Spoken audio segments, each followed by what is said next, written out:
olen Sigrid. Kui sa oled kas või üks kord pidanud mitmele inimesele midagi selgeks tegema, siis tead, et esinemine ei ole lihtne.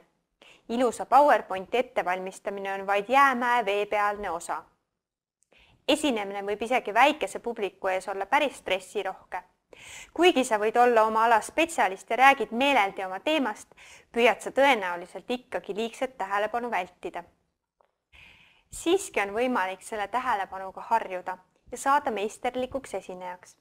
Sellel e-kursusel tahaksingi sinuga jagada olulisemaid nõuandeid ja harjutusi, mida on kasutatud juba aastasadu enne PowerPointi. Usun, et oled kuulnud, kuidas Martin Luther King hõiskab I have a dream. Kõigepealt räägin sulle muidugi oma esinemise ettevalmistamisest. Kes on sinu kuulajad, mida nad ootavad, kuidas peaksid materjali üles ehitama ja koostama. Järgnevalt räägin sellest, kuidas oma sõnumit mõjusaks teha.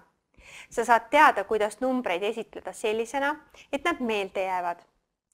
Millised on tüüpilised vead, mida esinedes ei tohiks teha ning kuidas köita tähelepanu. Ja muide, ideaalsel slaidiesitlusel on omad koostisosad, millest samuti juttu teen.